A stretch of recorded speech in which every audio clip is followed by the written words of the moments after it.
जड़ कर्म चेतन बंधकारु कर्म के अवसान का, कह कर स्वरूप यथार्थ जग का जो किया उपकार है, उसके लिए जिन वाणी माँ को वंदना शत बार है, वंदना शत बार है, वंदना शत बार है।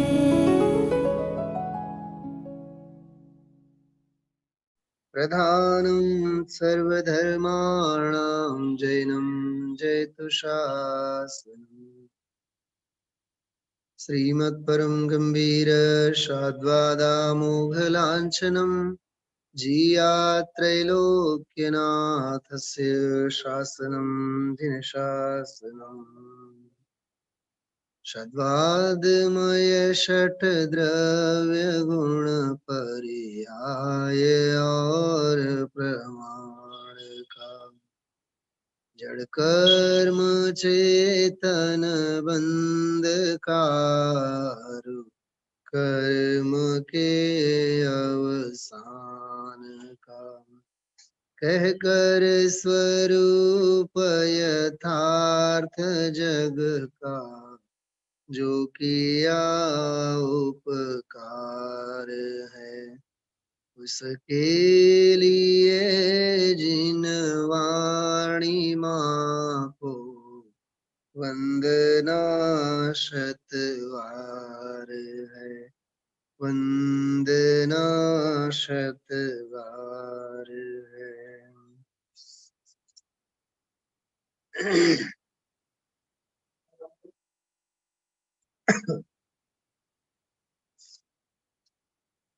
चलो हाँ।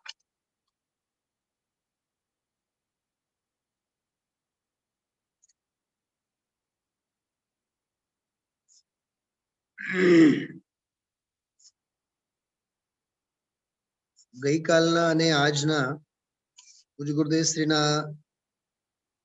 વ્યાખ્યાનોમાં સૌથી મોટો તફાવત જો રહ્યું છે એ વચ્ચેના 10 વર્ષનો તફાવત છે. ખ્યાલ હશે આજનું પ્રવચન જે છે એ 1966 માં થયેલો પ્રવચન છે, 1966. પરમાત્મા પ્રકાશ ઉપર પૂજ ગુરુદેવ શ્રીના 10 વર્ષના ગાળામાં 2 વખત વ્યાખ્યાનો થયા. જો વીતરાગવાણી.com માં અથવા વીતરાગવાણી એપ્લિકેશન જે છે એપ્લિકેશન આપ ઈ નાનકડું એપ્લિકેશન છે ડાઉનલોડ કરી રાખો. ગમે ત્યારે ગમે તે સેકન્ડે આપણે ગુરુદેવ શ્રીના પ્રવચનો, બધા પ્રવચનો ઘણા ગ્રંથો ઉપર બધા આપણે સાંભળી શકીએ. ત્યારે મારું મોબાઈલ અત્યારે કામમાં છે ને તો તમને એવું એપ્લિકેશનનો સિમ્બોલ પણ બતાવી દીધું હોત. બહુ સરસ છે અને બહુ ઈઝી ગોઈંગમાં આપણે ગુરુદેવ શ્રીના વ્યાખ્યાનો તત્કાળ સાંભળી શકીએ. જો બે ત્રણ બાબતો આપણે ધ્યાનમાં રાખીએ. હા, લાવો વિકાસભાઈ લાવો.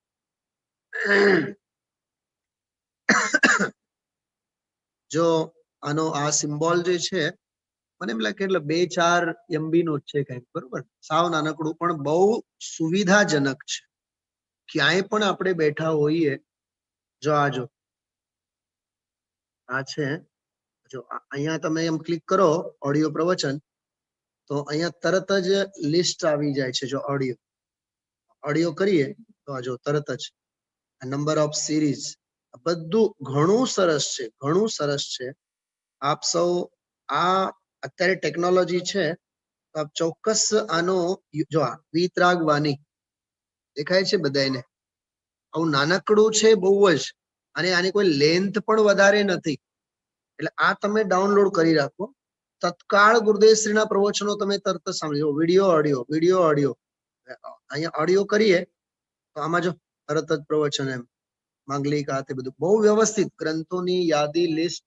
એટલે હું મારા અનુભવથી આપ સૌને કહું છું કે ગઈકાલની જ હું વાત કરું આપ સૌને,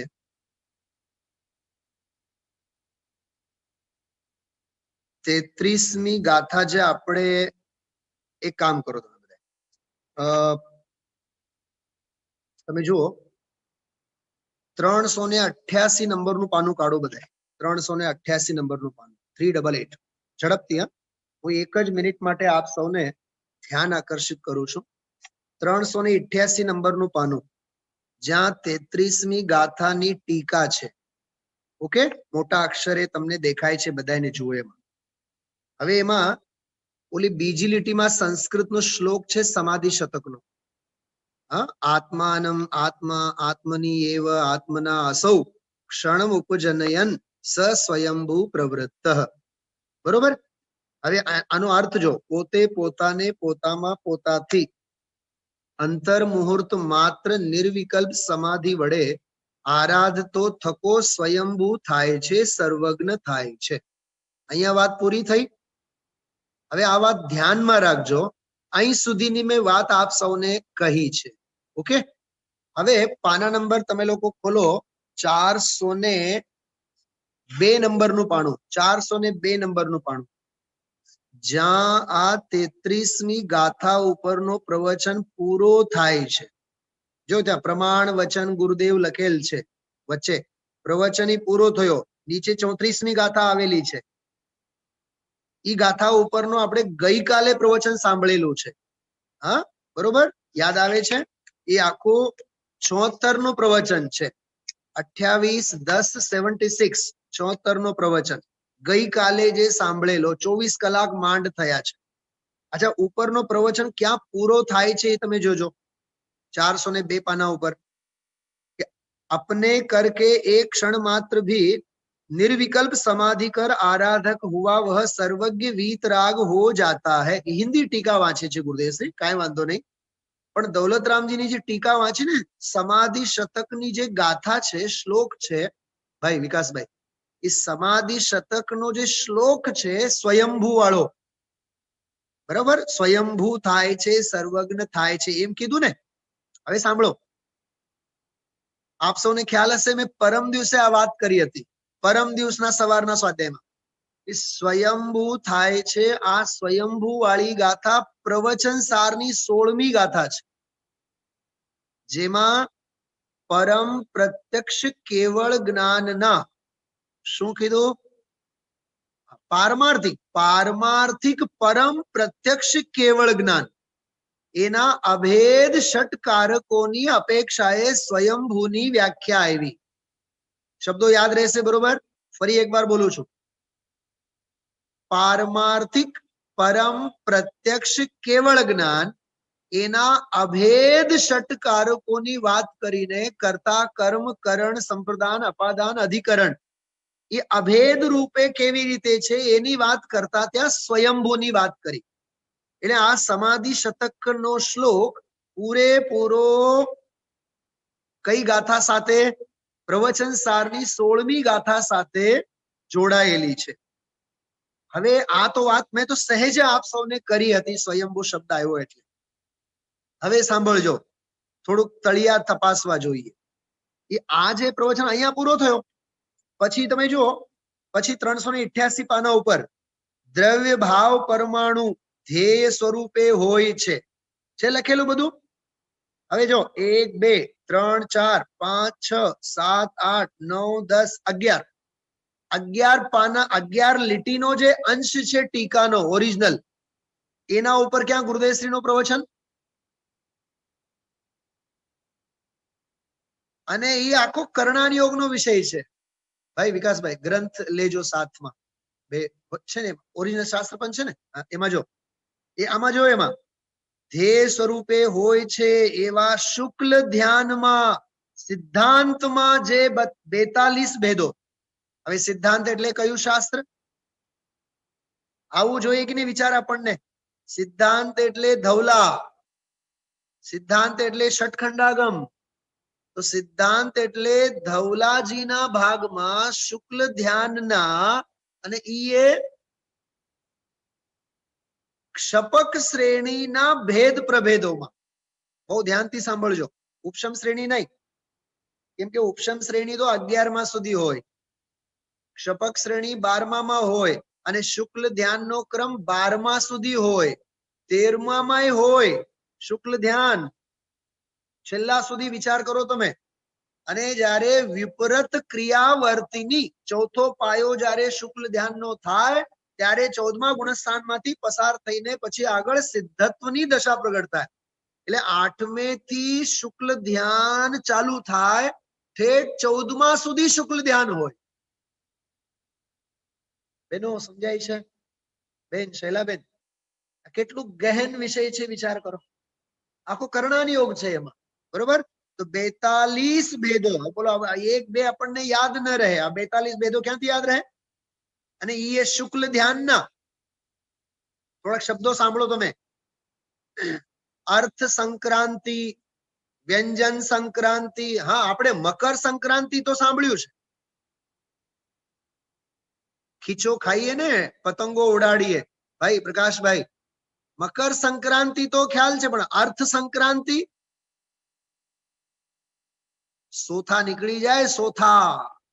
વ્યંજન સંક્રાંતિ, હા, વિપરીત ક્રિયા નિવર્તની. શબ્દો તો જો એવા લાગે કોઈ ફ્રેન્ચ જાપાનીઝ શબ્દો હોય. હા, અર્થ સંક્રાંતિ, વ્યંજન સંક્રાંતિ, યોગ સંક્રાંતિ, વિપરીત ક્રિયા નિવર્તની. કેવા ભારી ભરકમ શબ્દો છે. ઈ શ્રેણીના, હું ક્ષપક શ્રેણીની વાત કરું છું, ઈ ક્ષપક શ્રેણીના અવસ્થાઓમાં 12મામાં, 13મામાં, 14મામાં ભજતી સ્થિતિ, એ બધા શુક્લ ધ્યાનના પડખા છે ત્યાં બધા. એની બધી ચર્ચા છે. આ 42 ભેદો કયા છે તે પણ અનિહિત વૃત્તિથી સમજવા. કયા દ્રષ્ટાંતથી? હવે દ્રષ્ટાંત શું આપે છે જો નીચેની પંક્તિમાં. જેવી રીતે, હવે જેવી રીતે જ્યાં આવે ને એને સમજવું દ્રષ્ટાંત, અને તેવી રીતે એમ જ્યાં આવે ત્યાં સમજવું સિદ્ધાંત.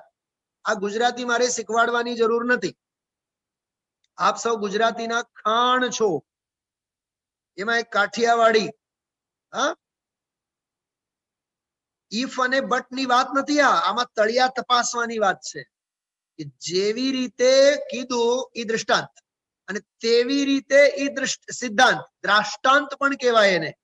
શું કીધું? દ્રષ્ટાંતનો બાપ દ્રાષ્ટાંત. અમારા સંસ્કૃતના ગુરુજી એમ બોલતા, જે સંસ્કૃત ભણાવતા એમ કહેતા, દ્રષ્ટાંતનો બાપ ઈ દ્રાષ્ટાંત. સિદ્ધાંત જેને કહીએ, હા, સિદ્ધાંતને સિદ્ધ કરવા માટે દ્રષ્ટાંત હોય. સામાન્ય સત્તાવલોકન રૂપ અચક્ષુ દર્શનને ઢાળ શા માટે બનાવ્યા? એ સમ્યક દ્રષ્ટિને સ્વાનુભવ હોય છે, તત્વ શ્રદ્ધાન હોય છે, શુદ્ધાત્માનું ઉપાદેયપણું હોય છે, હા, મિથ્યાત્વનો ક્ષય, ક્ષયોપશમ, ઉપશમ આદિ હોય છે. એ 7 પ્રકૃતિની એવી દશા એને હોય છે. એને જ જે સમ્યક દ્રષ્ટિ હોય છે એને જ અચક્ષુ દર્શન પણ સહકારી કારણ હોય છે. અજ્ઞાની મિથ્યા દ્રષ્ટિને નથી હોતું.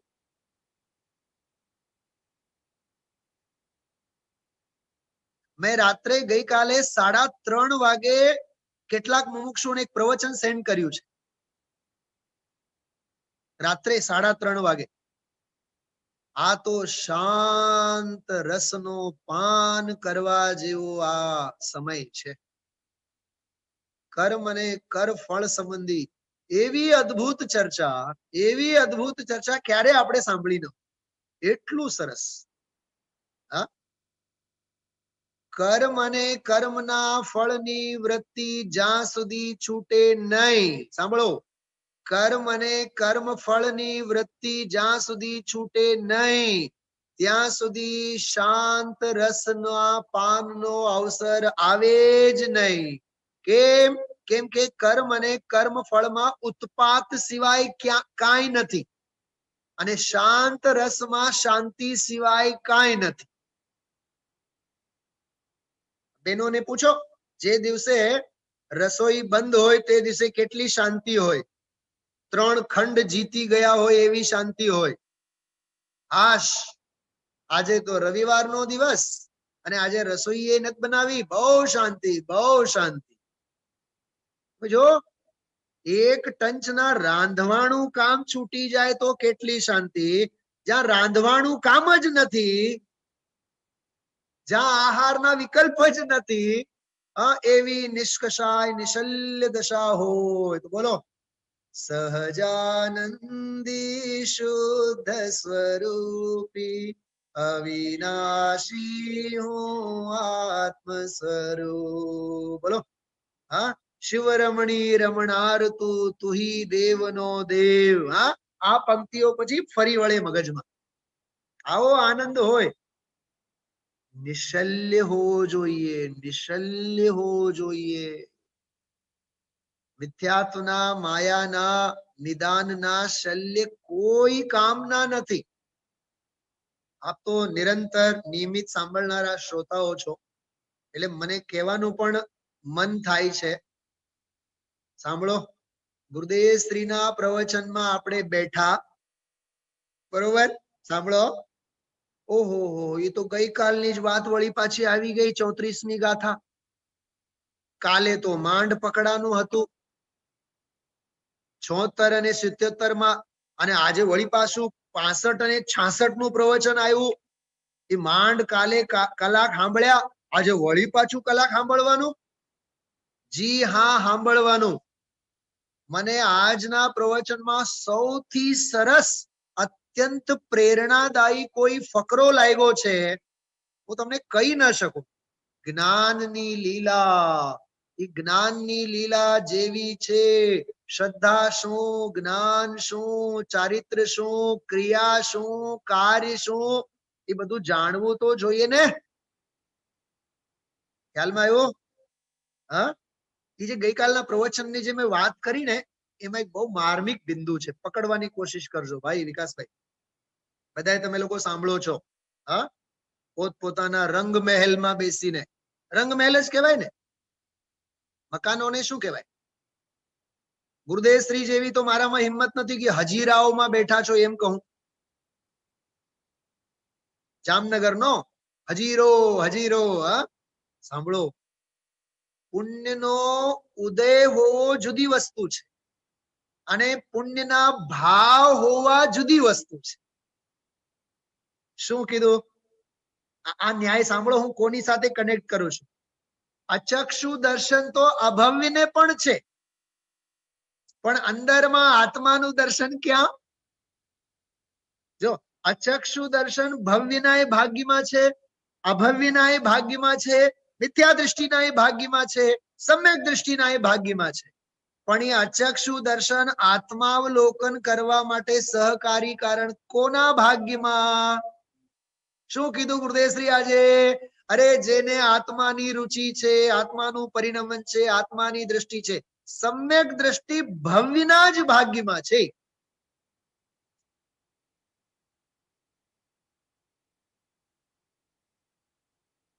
બહુ અદભુત વાત, બહુ અદભુત વાત. નિયમ સારમાં એક કળશ છે. કળશમાં એવું લખ્યું છે, પોતાના ભવ્યતાના પ્રતાપે. શું કીધું? સાંભળો, સાંભળો, આ લખી રાખજો, પોઈન્ટ બહુ સરસ છે. પોતાની ભવ્યતાના પ્રતાપે. જો આ ગુરુદેવ શ્રીને સાંભળવું ક્યારે બને? એ ભવ્યતાનો પ્રતાપ હશે તો. ફરીથી બોલું છું, સાંભળજો બેન, જોશનાબેન. નિયમસાર કળશમાં છે આ વાત, કે પોતાના ભવ્યતાનો પ્રતાપ. બોલો, વાહ, ગજબની વાત છે. ભવ્યતાનો પ્રતાપ એટલે શું છે આ? અરે પોતાની ભવ્યતા જરીક પણ ખીલી ઉઠી હોય તો આ તત્વની આવી ઊંડી ઊંડી વાતો અંદરમાં સુહાવે, ગમે. વારંવાર સાંભળવું, વાગોળવું પણ આપણને ગમે. એટલે ઓલો ન્યાય મેં કીધો હમણાં, પુણ્યનો ઉદય તો બધાય નો હોય, પુણ્યનો ઉદય તો બધાય નો હોય, પણ પુણ્યના ભાવ કેટલા ને? હા, જો ગુરુદેવ શ્રીના પ્રવચનો તો સમગ્ર મુમુક્ષુ સમાજ માટે છે ને, પણ જાગ્યા ત્યારથી સવાર એ કોને માટે? જે જાગે એને માટે, જેની હજી મોહની નિંદ્રા. હા, મારા તો રૂવાટા ઉભા થઈ ગયા ખરેખર તમને કહું એ વાત સાંભળીને ગઈકાલે. હા, તત્વની વાત સુહાવતી નથી, ખબર? તત્વની વાત ગમતી નથી. સમજી લેવાનું મોહની પરાકાષ્ઠા છે,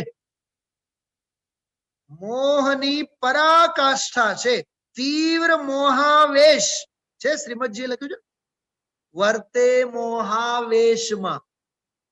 હા, એ વર્તે મોહાવેશમાં, એ મોહની તીવ્રતામાં વર્તે છે ભાઈ.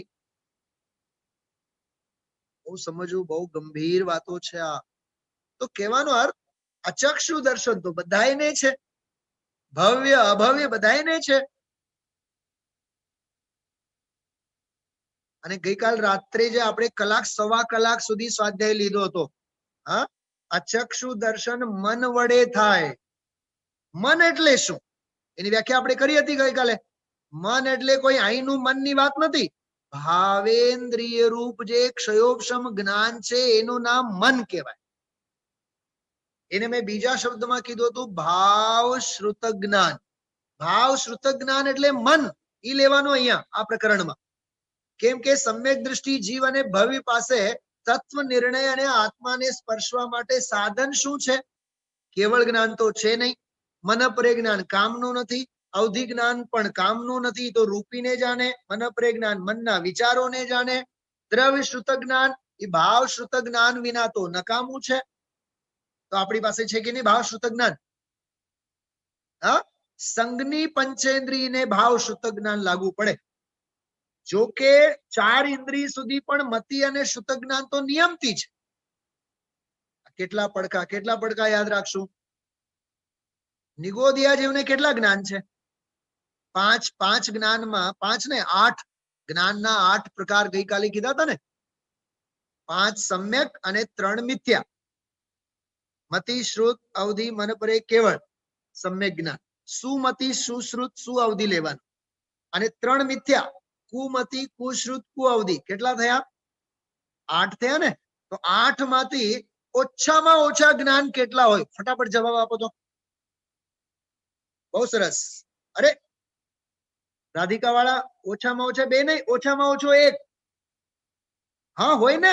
સિદ્ધો ને નથી હોતો, કેવળ જ્ઞાન નથી હોતું. ક્યાં ભમી ગયા? એના માટે આજે ગુરુદેવશ્રી કીધું જૈન સિદ્ધાંત પ્રવેશિકાનો સ્વાધ્યાય કરો. હા, જૈન સિદ્ધાંત પ્રવેશિકામાં આવે છે બધું કીધું કે નહીં. સાવ સીધા પાઠશાળાની પહેલી કક્ષામાં જઈને આપણને બેસાડી દીધા. ગુરુદેવશ્રીના પ્રવચનમાં એમએ લેવલની પણ વાત આવે તો બાળ કક્ષાની પણ વાત આવે. એટલે એવો ઈગો અને અહમ લઈને નહીં બેસવાનો આપણે. અમે તો સમયસાર વાંચી છી. ગુરુદેવ શ્રી જૈન સિદ્ધાંત પ્રવેશિકા ભણાવે છે. આજે કીધું કે નહીં, મહાસત્તાનું અવલોકન કરે તે દર્શન ચેતના. મેં કાઢી રાખ્યું છે. આજે સવારે જયારે ગુરુદેવ શ્રીનું સાંભળ્યું ત્યારે જૈન સિદ્ધાંત પ્રવેશિકા પરિભાષા આપેલી છે. એને પંચાસ્તિકાયમાં આવેલી વાત છે. આ પંચાસ્તિકાય, પ્રવચન સાર, આમાં બધામાં આ વિષય છે. જો આ સોનગઢ થી છપાયેલો જૈન સિદ્ધાંત પ્રવેશિકા એમાં છે. ભાઈ આ બધું થોડોક અભ્યાસ કરવું જોઈએ તો જ આ બધો ટપો પડે. અન્યથા કઈ નહીં. 4 5 6 ભાગ છપાયેલા છે જૈન સિદ્ધાંત પ્રવેશિકાના. મહાસત્તાને અવલોકનારો, સામાન્ય સત્તાને અવલોકનારો, એનું નામ દર્શન. તો આમાં દર્શનમાં સમ્યક દર્શનને શા માટે ઘાલ્યું? હા, ગઈકાલે આપણે 148 નંબરના પાના ઉપર 13મી ગાથાનું બધું વાંચી ગયા હતા. આજે 10 વર્ષ પહેલા થયેલો વળી પાછો પ્રવચન 74 77 નો ગઈકાલે સાંભળ્યું અને આજે આપણે સાંભળ્યું 66 65 66 નું. પણ આ જે પ્રકરણ છે કઈ 388 માં પાના ઉપર હું જે વાત કરું છું, અધ પ્રવૃત્તિકરણ આદિ ભેદોને જીવ કરે છે, પણ અહીં ઈહા આદિ પૂર્વક પણાથી હોતું નથી. તેવી રીતે અહીં શુક્લ ધ્યાનમાં પણ સમજવું. બોલો, સમ્યક તો પહેલા પ્રાયોગ્ય લબ્ધિ, પછી કરણ લબ્ધિના પરિણામોમાં અધકરણ, અપૂર્વકરણ, અનિવૃત્તિકરણ, ત્રણ પ્રકારના કરણ એટલે પરિણામ થાય. કેટલું માઇક્રો છે વિચાર કરો. આ યુનિવર્સિટીના માઇક્રોબાયોલોજીમાં ક્યાંય નહીં આવે. એમાં પ્રાયોગ્ય લબ્ધિ પછી સમ્યક દર્શન પહેલા, કરણ લબ્ધિમાં ત્રણ પડખા, અધકરણ, અપૂર્વકરણ, અનિવૃત્તિકરણ. આ ગુણસ્થાનોની વાત નથી કરતો, સમ્યક પહેલાની વાત કરું છું. ઈ જે અધકરણ, અધ પ્રવૃત્તિકરણ આદિ ભેદોને જીવ જે કરે છે, પણ ઈહા આદિ પૂર્વક પણાથી હોતું નથી. ચાહીને નહીં, ઈચ્છા રાખીને નહીં, એ તો સહેજે જ પુરુષાર્થ ઉપડે છે અને સહેજે જ એ બધી પ્રક્રિયા ભજે છે.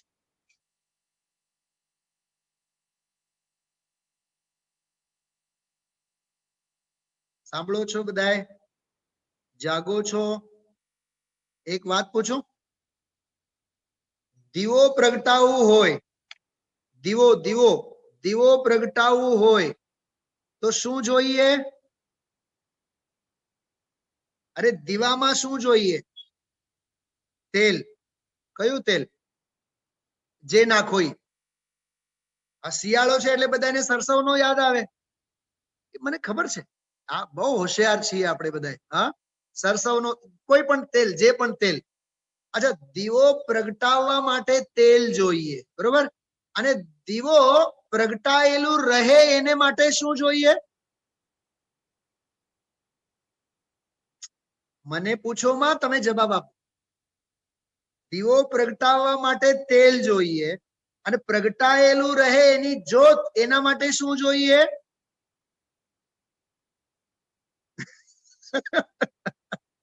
કેવડી મોટી સમસ્યા. અરે તેલ જ જોઈએ ને, શું કામ ટેન્શન લો છો? બરાબર, તેલ જ જોઈએ. ઓકે, બેનશ્રીની ભાષામાં, જેમ દુનિયામાં ડગલે ને પગલે પૈસાની જરૂર પડે, એમ આત્માની પર્યાયે પર્યાયે પુરુષાર્થની જરૂર પડે. ખ્યાલમાં આવ્યું?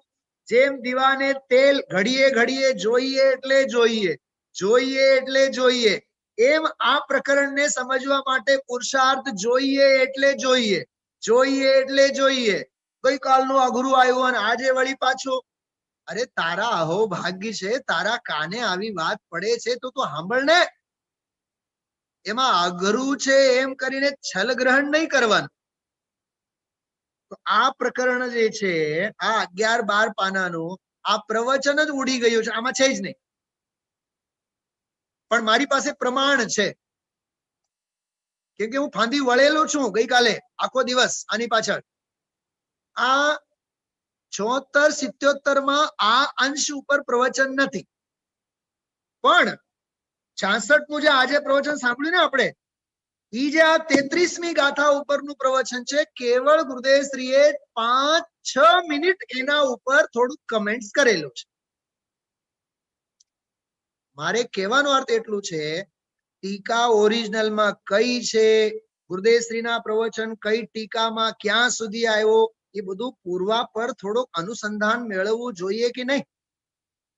ગઈકાલના પ્રવચનમાં અને આજના પ્રવચનમાં 10 વર્ષનો આંતરો છે. ગઈકાલે 76-77 નું સાંભળ્યું હતું, આજે આપણે 65-66 નું પ્રવચન સાંભળ્યું છે. આમાંનો એક અંશ હું આપ સૌને બતાવું. કાઢો.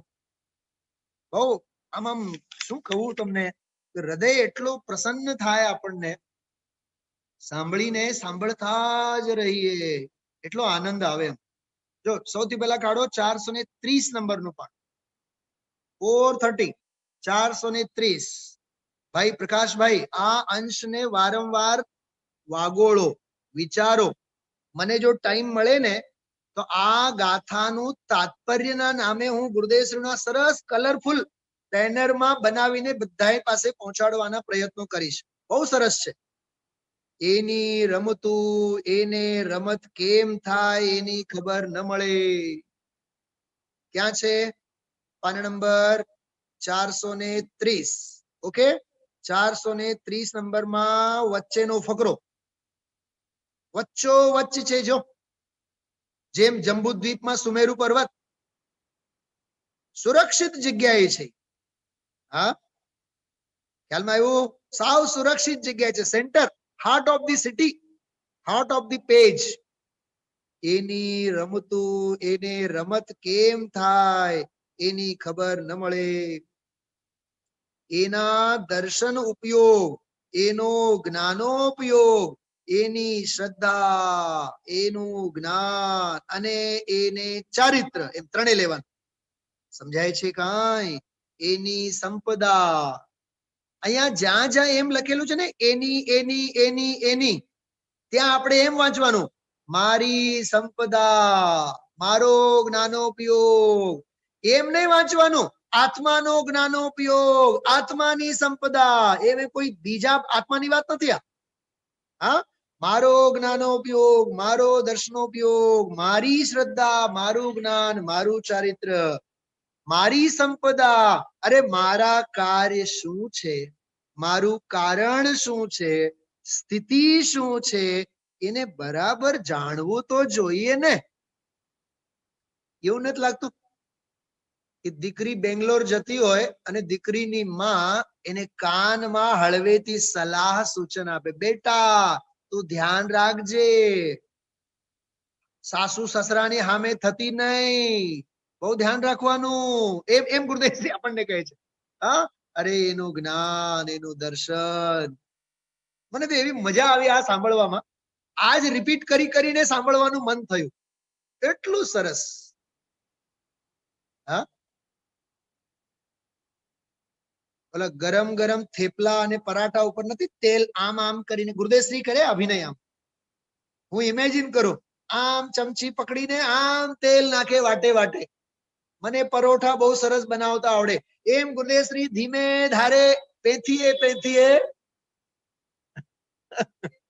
આવું સરસ છે. બોલો, જો જો સ્થિતિ શું છે એને બરાબર જાણવી જોઈએ ભાઈ, જાણવી જોઈએ.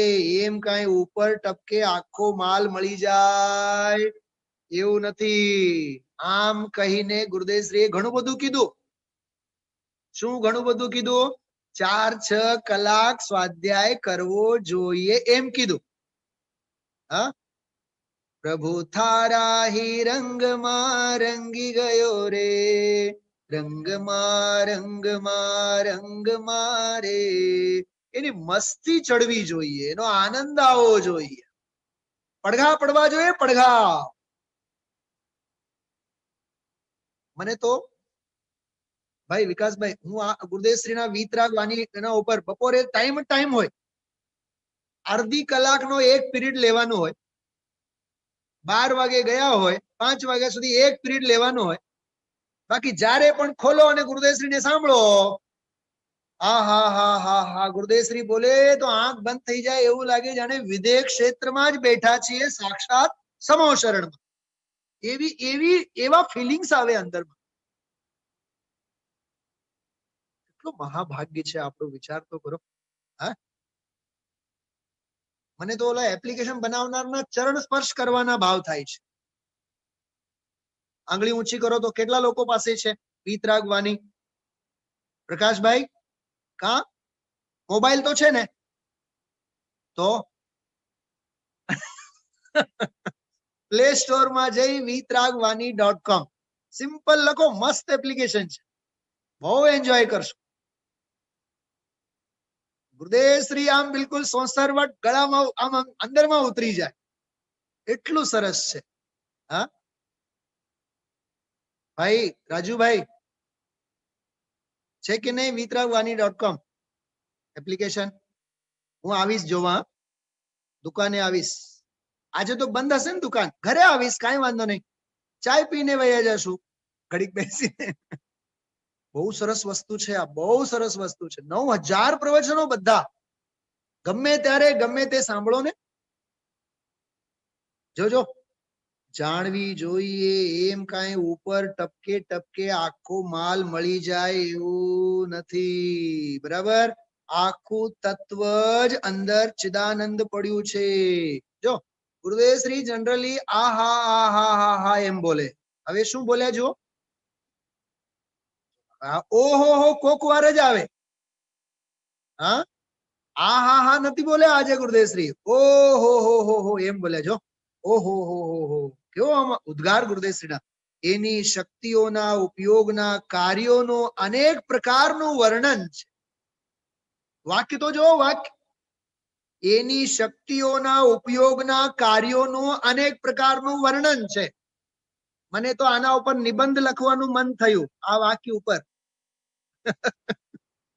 એક તો એની શક્તિઓ નંબર 1, શક્તિઓના ઉપયોગ નંબર 2, ઉપયોગના કાર્યો નંબર 3 અને અનેક પ્રકાર નંબર 4. તો 4 પાનાનો નિબંધ તો લખાય જ જાય ને આના ઉપર. હા ઈલાબેન કરો મહેનત. અને વર્ણન વળી પાછો 5મો વિષય બિંદુ. આ 5 પોઈન્ટ ઉપર આખું વાક્યને તોડીને લખો ને એક પાના ભરો. એમાં શું કહેવા માંગે છે ગુરુદેવ શ્રી? કેટલું સરસ વાક્ય છે. એની શક્તિઓના ઉપયોગના કાર્યોનું અનેક પ્રકારનું વર્ણન છે. પછી વિસ્તાર કરે છે. શ્રદ્ધાનું કાર્ય, જ્ઞાનનું કાર્ય, ઓલા દર્શન ઉપયોગનું કાર્ય, બધા કાર્યોનું વર્ણન. હું હજી એક વાક્ય બોલું. અકાર્ય કારણ તો શક્તિનું કાર્ય. શું વળી? ત્યાગોપાદાન શૂન્યત્વ શક્તિનું કાર્ય. પણ સાહેબ આત્મામાં તો કઈ ત્યાગે નથી અને ગ્રહણે નથી ને. આદાન ઉપાદાન રહિતત્વેન ત્યાગોપાદાન શૂન્યત્વ શક્તિ. નથી આદાન એટલે ક્યાંય લેવા પણ નથી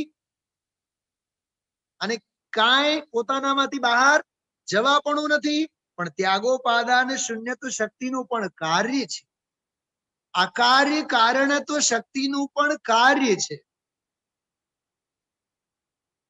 કેવું અદ્ભુત છે ભાઈ. હા ઈશ્વર શક્તિનું પણ કાર્ય છે, અનીશ્વર શક્તિનું પણ કાર્ય છે. બધું સમજવું.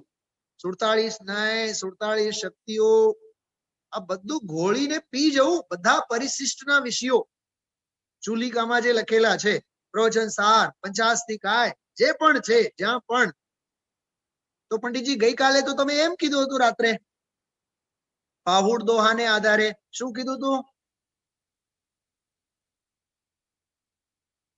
શું કીધું તું બોલો? અથોણાથી સુઈણમ શાસ્ત્રોના પાર નથી. હા ગણધરો પણ પાર પામતા નથી, પામી શકતા નથી. તેથી એટલું જ શીખી લેવું જેના વડે જન્મ મરણનો ક્ષય થાય. એ આપણા જેવા બધા બુદ્ધિશાળીઓની વાત નથી. આ બધા તિર્યંચ પશુઓ જેવા જીવોને માટેની વાત છે, જેમની પાસે બુદ્ધિ જાજી છે ને. તો આપણી પાસે તો આ ગુરુદેવશ્રીને સાંભળવા માટે એટલો ક્ષયોપશમ, એટલી વિશુદ્ધિ, આ બધું છે ને. હા એટલે થોડોક અભ્યાસ કરવો જોઈએ. બધા કાર્યોનું વર્ણન છે ને એમ. નિશ્ચય રત્નત્રય સાક્ષાત મોક્ષનું કારણ છે. ચલો એક આમાંથી પ્રકરણ બતાવીને વાત પૂરી કરું. જો અહીંયા જો પાનું 428મું પાનું, 429 બે અંશ હું આપ સૌને બતાવું છું. 428માં વચ્ચે જુઓ, સાવ વચ્ચે નીચેનો મોટો ફકરો. વ્યવહાર રત્નત્રય પરંપર્યા કારણ હૈ. હિન્દીમાં વાંચે છે, ગુરુદેવ શ્રી ગુજરાતીમાં બોલે છે. જો વ્યવહાર શ્રદ્ધા જ્ઞાન તો જેને નિમિત્ત રૂપે છે, સહકારી કારણ રૂપે છે. કોને? એને નિશ્ચય ઉપાદાન રૂપે શુદ્ધ શ્રદ્ધા જ્ઞાન ચારિત્ર હોય છે. જેને હોય છે એને, એટલે જેને અંદરનું છે એને બહારનું છે એમ કહે છે. જો સ્વરૂપ સંબોધન સ્તોત્રની ભાષામાં કહીએ, 17મા શ્લોકની ભાષામાં, અંતરંગ નિમિત્ત જેને હોય એને બહિરંગ નિમિત્ત હોય. ફરીથી બોલું છું, સાંભળજો. અંતરંગ રત્નત્રય રૂપ નિમિત્ત અંતરંગ નિમિત્ત છે, બરાબર. એને અનેકાંતમય વસ્તુ વ્યવસ્થા અથવા ક્ષેત્ર કાળ આદિ એ બાહ્ય નિમિત્તો ક્યારે લાગુ પડે? જ્યારે અંદરનું નિશ્ચય છે તો લાગુ પડે. નિમિત્ત એને જ હોય જેને ઉપાદાન હોય. એક વાત યાદ રાખજો, ઉપાદાન એટલે ત્રિકાળી ઉપાદાન એમ નહીં લેવાનું. તત્સમયની યોગ્યતા રૂપે પરિણમતો દ્રવ્ય એનું નામ ઉપાદાન લેવાનું. એ ઉપાદાનના પણ 3-4 પ્રકાર છે. જય જિનેન્દ્ર, આવું બધું ઝીણું ઝીણું અમને નહીં પકડાય. હા, એક હોય છે ત્રિકાળી ઉપાદાન, એક હોય છે ક્ષણિક ઉપાદાન. ક્ષણિક ઉપાદાનના વળી પાછા 3 પડખા: અનંતર પૂર્વ ક્ષણવર્તી પર્યાય, અનંતર ઉત્તર ક્ષણવર્તી પર્યાય અને તત્સમયની યોગ્યતા. તત્સમયની યોગ્યતાને લીધે જ બધું કામ થાય છે. એ તત્સમયની યોગ્યતાને પ્રવચન સારની ભાષામાં જન્મક્ષણ કહેવાય. ક્યાંનું ક્યાં નાખ્યા આપણે? ક્યાંનું ક્યાં બધું ટ્રાન્સફર થયું જસનાબેન? હા, તત્સમયની યોગ્યતા એટલે જન્મક્ષણ. સ્વકાળમાં ત્રિકાળ વિદ્યમાન જન્મક્ષણ. આ પ્રવચન સાર. પર્યાય ક્ષણિક હોય છે કે ત્રિકાળ હોય છે? બોલો બોલો નીતાબેન, બોલો નીતાબેન પટેલ. પર્યાય ક્ષણિક હોય છે કે ત્રિકાળ હોય છે? જવાબ આપતા નહીં, ફસાઈ જશો. મને ખબર છે કે જવાબ શું છે તમારો. તમારો શું બધાયનો? બધાય બોલીએ ગયા ક્ષણિક. હું કહું છું કે નહીં, પર્યાય ક્ષણિક નથી. પર્યાય સ્વકાળે ત્રિકાળ વિદ્યમાન છે. ઓહો, અમે તો ત્રિકાળી ધ્રુવની તો વાત કરતા હતા. હા, ઈ બધી વાતો સમજવા જેવી છે. હા, પર્યાય એક સમયની. અરે ઈ ઉત્પાદ રૂપે નથી. ગુરુદેવશ્રીને એક વખત એવું પ્રશ્ન પૂછ્યું, વિકાસભાઈ, જ્ઞાન ગોષ્ઠીમાં છે. એક સમયની પર્યાય, એક સમયની વર્તમાનમાં વર્તતી પર્યાય ભૂતકાળમાં કેવા રૂપે અને ભવિષ્યકાળમાં કેવા રૂપે? તો ખબર ગુરુદેવશ્રી જવાબ શું આપ્યો? ભૂતકાળમાં પારિણામિક ભાવે અને ભવિષ્યમાં પણ પારિણામિક ભાવે. અરે ગજબની વાત છે. બોલો, મોજો ઉછળે છે ને દરિયામાંથી, તો દરિયામાંથી ઉછળ્યો, આમ ઉછળ્યો, ઉછળતા પહેલા શું હતો? દરિયો. અચ્છા, ઉછળ્યા બાદ વળી પાછું દરિયો. એમ ઉછળતી પર્યાય ઉત્પાદ, એના પહેલા પારિણામિક, એના પછી પારિણામિક. પારિણામિક ભાવે જે મોજા દરિયા સિવાય કઈ નથી, એમ પર્યાય ઉત્પાદ રૂપ થતી જન્મક્ષણ વાળી તત્સમયની યોગ્યતા વાળી જે પર્યાય છે, એ પારિણામિક ભાવ સિવાય આગળ પાછળની પર્યાયમાં કઈ નથી. એનું નામ છે સ્વકાળે ત્રિકાળ. અઘરું પડતું હોય તો સમજવાનું બંધ નહીં કરવાનું, 10 વખત સાંભળવાનું. સુરત વાળા શું કરે? દાંતમાં વરિયાળીનો દાણો ફસાઈ જાય તો શું કરો? બોલો, નીકળે જ નહીં. બોલો, નિત્ય નિગોદના જીવો જેમ અનંત કાળ સુધી નહીં નીકળે, એમ સમજો દિવસ 2 દિવસ જો નહીં નીકળે તો કાઢવાનું કે નહીં? તરત જ ફેમિલી ડોક્ટર શરણમ ગચ્છામી, સાહેબ જુઓ ને આ નીકળતો નથી. એમ જ્યાં સુધી આ ગુરુદેવશ્રીના વ્યાખ્યાનો નહીં સમજાય ત્યાં સુધી 10 વખત સાંભળવાનું. સાંભળતા સાંભળતા શું કરવાનું? સત્તા સ્વરૂપમાં વાંચો. હા, વાંચના કરતા, શ્રવણ કરતા કરતા, વાંચન કરતા કરતા અંદરમાં ધારણા કરવાની. ધારણા કરતા કરતા કરતા કરતા વિચારણા કરવાની. વિચારણા કરતા કરતા કરતા કરતા અનુપ્રેક્ષા કરવાનું. અનુપ્રેક્ષા કરતા કરતા આમનાય અને આમનાય કરતા કરતા કરતા અનુપ્રેક્ષા અને આમનાયના વિકલ્પો છોડી અનુભવ કરવાનો. વસ્તુ વિચારત ધ્યાવતે મન પાવે વિશ્રામ રસ સ્વાદત સુખ ઉપજે અનુભવ તાકો નામ અનુભવ ચિંતા મણિરતન અનુભવ હે રસકૂપ અનુભવ માર્ગ મોક્ષ નો અનુભવ મોક્ષ સ્વરૂપ. આવતીકાલે આપણે વ્યાખ્યાન સાંભળશું ને 36મી ગાથામાં.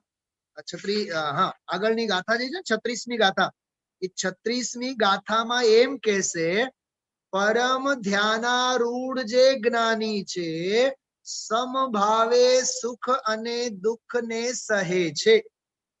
સ્વરૂપ સંબોધનમાં આવ્યું હતું કે નહીં? 16 નંબરની ગાથામાં સૌખ્ય દોસ્તે ચ સુખ અને દુઃખમાં સમભાવે જે રહે છે તે ખરેખર અભેદ દ્રષ્ટિએ ઈ જ્ઞાની પોતે નિર્જરાનો હેતુ છે. જ્ઞાની નિર્જરાનો હેતુ છે એમ કીધું છે. કેના ઉપર સવાર છે?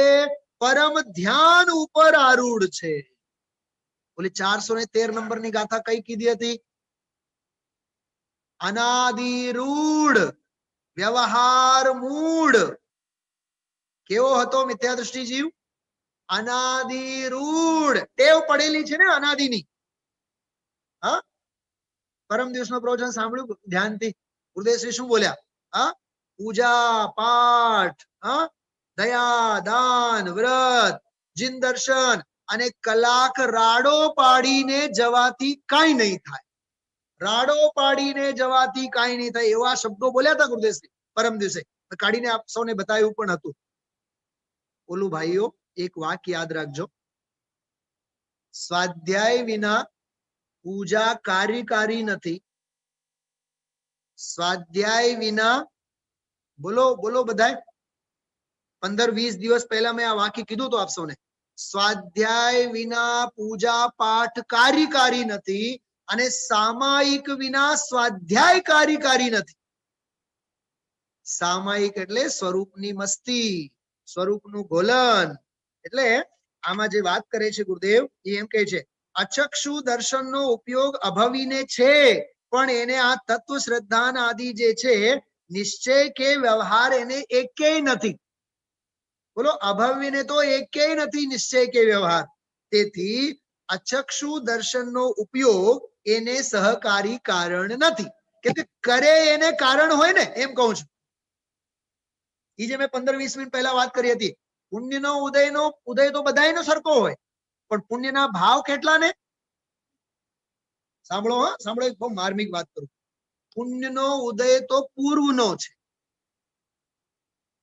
પુણ્યનો ઉદય તો પૂર્વે બાંધેલા કર્મોનો ઉદય છે. એમાં વર્તમાનમાં તો તારું કઈ હાલવાનું નથી. તો વર્તમાનમાં તો જે પુણ્ય ભાવ થાય એ તારો પુરુષાર્થ છે. તો ઉદયના ભરોસે રહેવાનું કે પુરુષાર્થના રથ ઉપર સવાર થવાનું? બતાવો. પુરુષાર્થ, પુરુષાર્થ, પુરુષાર્થ. હા, બહેનશ્રીનું નામ જયારે લખાય છે ને ત્યારે સૌથી પહેલા એક બહુ સરસ શબ્દ લખાય છે. મને એ શબ્દ જ બહુ ગમે છે, એ વિશેષણ જ બહુ ગમે છે. પુરુષાર્થ મૂર્તિ, પ્રશમ મૂર્તિ. ગુરુદેવ માટે પણ લખાય છે પુરુષાર્થ મૂર્તિ, આધ્યાત્મિક સત્પુરુષ. પ્રશમ મૂર્તિ, પુરુષાર્થ મૂર્તિ. અરે જેના રૂવે રૂવે અનંતા પુરુષાર્થ સિવાય કાંઈ નહોતું. વિચાર તો કરો. એટલે નમાલાપણાની વાત નહીં. આ અમારાથી નહીં થાય અને આ અમને નહીં સમજાય, અને અરે તું સમજણનો પિંડ છે. જો ધારે તો સમયમાં અંતર મુહૂર્તમાં કેવળ જ્ઞાનને લઈને ઉભો થઈ શકે છે. એટલે ભાઈ આ વ્યાખ્યાનો વારંવાર સાંભળવા. સહકારી એટલે નિશ્ચય મોક્ષ માર્ગ નથી, તો વ્યવહારી સહકારી મોક્ષ માર્ગ પણ નથી. શું કીધું? ઓલા અચક્ષુ દર્શનને સહકારી કારણ કહ્યું ને, ભેગું આ વ્યવહાર રત્નત્રય સહકારી કારણ એને નથી સમજાણું. એમ આ પ્રકરણ. अच्छा, कोने कोने कोने करीने एक बहुत सरस अंश है 429 पाने बीजो फकरो, जे परने श्रद्धे व्यवहार देवशास्त्र गुरुनी श्रद्धा शास्त्रનું જ્ઞાન સમજાણું કે પંચ મહાવ્રતના પરિણામ સહકારી છે. કોને? કે એ વ્યવહાર હોય કે જેને નિશ્ચય હોય એને વ્યવહાર હોય.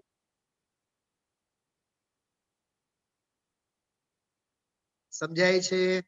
જેને નિશ્ચય હોય એને વ્યવહાર હોય. હજી જો જેને નિશ્ચય શ્રદ્ધા જ્ઞાન ચારિત્ર છે એને એની સાથે ધ્યાનમાં અવલોકનમાં ઓલા અચક્ષુ દર્શનને સહકારી કહેવામાં આવ્યો છે. એમ જેને નિશ્ચય સમ્યક દર્શન જ્ઞાન ચારિત્ર હોય એને વ્યવહારિક સહકારી કહેવામાં આવે છે. આમાં સંધિ સમજાય છે?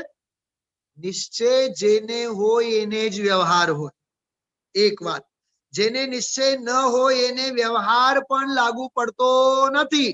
શ્રી તો એક જગ્યા આમાં બોલ્યા છે એને તો વ્યવહારાભાસ છે, વ્યવહાર બવહાર કાંઈ છે જ નહીં એને, બરાબર? તો એને ઓલો અચક્ષુ દર્શન સહકારી કહેવામાં આવે. આને તો અચક્ષુ સહકારી નથી, નિશ્ચય નથી, માટે વ્યવહાર પણ નથી. હું થોડુંક આયુર્વેદની એક વાત કરીને પૂરી કરું. બેનો ઘણા બેઠા છે અહીંયા. સવારે આપણે પાણી પીવું જોઈએ કે નહીં? વહેલી સવારે આયુર્વેદ તો એમ કે શરીર વિજ્ઞાન, આયુર્વેદના નિયમ મુજબ કેવું પાણી પીવું જોઈએ? કેવું એટલે સાવ ઠંડા, ઓલો શું કહેવાય, માટલાનું, ફ્રીજનું? બહુ સરસ, નવ શેકું. જવાબ આવ્યું હા અહીંયા, और વિકાસભાઈએ જવાબ આપ્યા છે. શું શું કીધું? નવ શેકું પાણી. અચ્છા, કોઈ વૈદ્યરાજને મળો, પૂજપાદ આચાર્યના જૈન આયુર્વેદિક શાસ્ત્રને વાંચો તો એમાં લખ્યું છે નવ શેકું પાણીમાં લીંબુ નીચોવીને પીવાનું. લીંબુ નીચોવીને, લીંબુ રસ સાથે. સાંભળજો, તમે બધા પ્રયોગ કરતા હશો, અમે પણ રોજ કરીએ છીએ, એટલે સ્વાનુભવની વાત છે, બરાબર? કેમ આમ? જો ઠંડુ પાણી સાવ નકામું,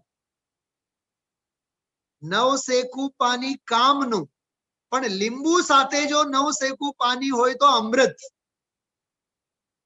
અરે મારે કહેવાનું ઈ છે, સમ્યક દર્શન સાથે જો અચક્ષુ દર્શન છે તો એ બહુ કામનું. કેમ કે સામાન્ય સત્તા અવલોકન રૂપ આત્માનું અવલોકન એને છે, અભવ્યને નથી, મિથ્યા દ્રષ્ટિને નથી. ભાઈ અંદરની દ્રષ્ટિ હશે તો બહારના બધા જ કારણો બધા વ્યવહાર રૂપે હોય છે. નરકના નારકીને તો નરકના દંડા પણ સમ્યક દર્શનમાં નિમિત્ત હોય છે, કેમ કે ઉપાદાનને લઈને એ બેઠો હોય છે. ભલે ને અશુદ્ધ નિમિત્તો છે પણ અંદરમાં શુદ્ધ ઉપાદાન છે. શુદ્ધ ઉપાદાન અંદરમાં હશે તો બહારના અશુદ્ધ નિમિત્તો પણ બધા સહકારી કારણ બનવામાં તૈયાર હોય છે. તો આ 10 વર્ષના ગાળામાં 2 વખત થયેલો પ્રવચન 34મી ગાથા ઉપર બહુ ઊંડાણથી, બહુ ગંભીરતાથી સમજો. 20-22 પાના લખીને ગુરુદેવશ્રીએ ખૂબ બોલ્યા છે આપણને. એટલું સરસ પ્રવચન છે. અચક્ષુ દર્શન છે સામાન્ય ચેતનાનો, પણ ભેગું એમાં સમ્યક દર્શનની વાત લીધી અને એમાં ભેદાભેદ રત્નત્રયના સંદર્ભમાં આ બધી ચર્ચા કરી છે. ખરેખર આ વિષય ચાલે છે અભેદ રત્નત્રયનો. અભેદ રત્નત્રય રૂપ મોક્ષ માર્ગનો વિષય ચાલે છે 31મી ગાથાથી. આ 34-35મી ગાથા સુધી આવી ગયા છે. તમે વિચાર કરો, અભેદ રત્નત્રયની વાત, એમાં અચક્ષુ દર્શન, એમાં મનની વાત, એમાં વ્યવહારી સહકારી કારણ, આ શું કહેવા માંગે છે? જ્યાં જ્યાં જે જે યોગ્ય છે ત્યાં સમજવું તે, ત્યાં ત્યાં તે આચરે આત્માર્થી જન એ. એટલે ગઈકાલે રાત્રે જે સ્વાધ્યાય આપણે લીધું એનું જ સપ્લિમેન્ટરી સ્વાધ્યાય આજે આપણે લીધું છે. પછી વિશેષ જે આવશે એને આપણે માણશું. સારું તે મારું હંમેશા યાદ રાખવાનું. ભાણે બેઠા જે ભાણે પીરસાય એને આપણે માણવાનું, બરોબર? ઓમ શાંતિ.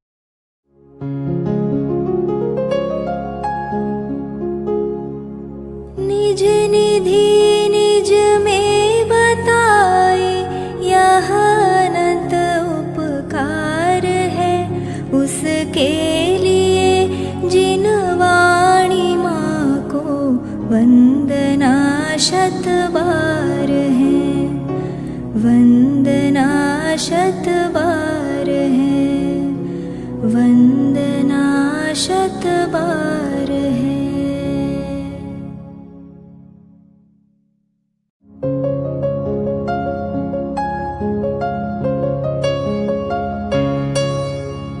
हे जिन वाणी भारती तो ही जपो दिन रैन, जो तेरी शरणा गहे सो पावे सुख चैन।